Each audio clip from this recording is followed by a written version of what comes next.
In this video, I'm going to compare Mr. Peabody and Sherman, one of the DreamWorks animated movies, to Spider-Man Into the Spiderverse from Sony Pictures Animation. Now, I think these are both great movies. I think Mr. Peabody and Sherman tells an interesting story about this dog named Mr. Peabody who's trying to raise this boy Sherman. Well, you have this lady from an agency that really doesn't like the idea of a dog raising a boy, and so is trying to take Sherman away from Mr. Peabody. And also we learn, hey, Mr. Peabody knows how to do time travel.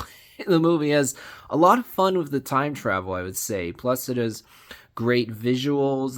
The bond between Mr. Peabody and Sherman really is believable. Also, I think the story absolutely works here. The dynamic between Sherman and this girl, I think, works very well. When it comes to Spider-Man Into the Spiderverse, man, the animation here is incredibly interesting. It really stands out because you have different color palettes, different frame rates. You see these different universes, not as much as Across the Spider-Verse, but Into the Spider-Verse still has creative animation. Plus, you like spending time with these characters. The voice acting is great. It's really fun to see these incredibly different versions of Spider-Man that operate based on different rules. And actually, it's not just that you have Spider-Man, but we also have Spider-Girl or Spider-Woman, and we also have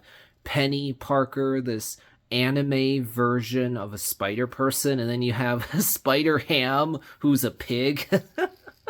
He operates based on cartoon logic, cartoon rules. That's very entertaining. Also, I think it's pretty cool with Into the Spider-Verse that you start off by seeing this idealized version of Peter Parker, aka Spider-Man. This version of the character that just has everything figured out, that just seems to be perfect. Just this great version of the character. You go, man, that's who I wish Spider-Man could be. But that version of Spider-Man's killed pretty quickly, which does a great job of setting up the stakes here, that the villains mean business. They are not playing around. And then you have Peter B. Parker, who's such a huge contrast to Peter A. Parker, where we see that Peter B. Parker doesn't have everything figured out. His life is far from perfect. We actually see that he's depressed because he and Mary Jane split up. His version of Aunt May actually died. We also see that he's trying to cope with his own sorrows by eating a lot. He cries himself to sleep. He wears his costume all the time. So you see he's gained weight, he's wearing his costume a lot, crying himself to sleep, and then he gets pulled into this adventure that he at first doesn't want to participate in, but because he does end up on the adventure, he starts to change his life for the better. Then you see how that plays out even further with Across the Spider-Verse. But even when you're looking at Into the Spider-Verse, the journey for Peter B. Parker is incredibly powerful. We see that when he goes to a different universe and sees an alternate version of Aunt May, it really is important for him that even if it's not his Aunt May, he sees an Aunt May again. And then we see that at the end, he actually goes back to his own universe and actually is willing to face Mary Jane again. He actually goes back to talk once again with his version of Mary Jane, even as flowers as well. In fact, actually, I like how just a bit earlier on the movie sets this up, because Peter B. Parker sees an alternate version of Mary Jane, not his Mary Jane, but one from a different universe. And thus we see that he does want to say a lot of stuff to Mary Jane that he didn't say before. Also, I like the setup payoff where you have that moment of Miles Morales being tied to a chair. We hear Peter B. Parker say right before he and the others head off, "You don't. It's a leap of faith." And then right at the end of that movie, that gets paid off. Right before Peter B. Parker goes back to his own universe, Miles says to Peter B. Parker, "You don't. It's a leap of faith." That hits really hard.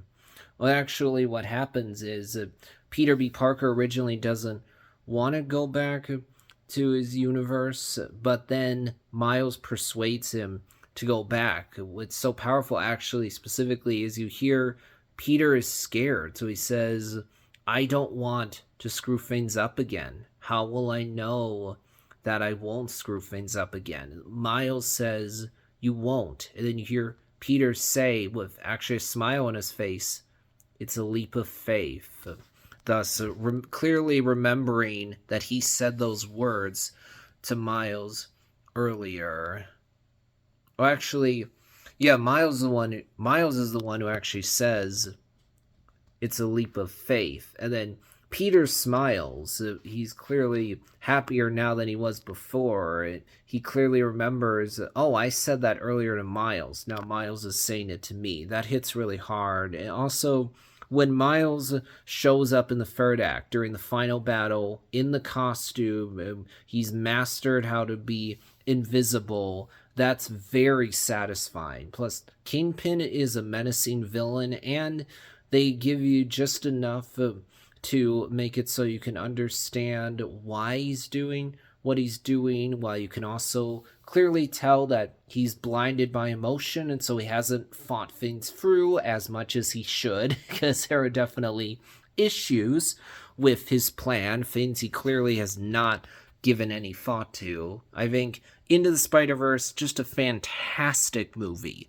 Mr. Peabody and Sherman is great as well, but if I had to choose which movie do I like more, I'm going to choose Into the Spider-Verse, because with all the creative animation in here, yeah, Across the Spider-Verse has a lot of different animation styles in it. You don't see that quite as much of Into the Spider-Verse, but the animation is still creative, still very, very interesting. It's such a great multiverse story, that such a great celebration of Spider-Man. I mean, I like how you also Nicolas Cage playing Spider-Man Noir. That's really entertaining. So, I mean, between Mr. Peabody and Sherman, Into the Spider-Verse, I have to choose Into the Spider-Verse. It just pops a little bit more for me, but I'm still a big fan of Mr. Peabody and Sherman.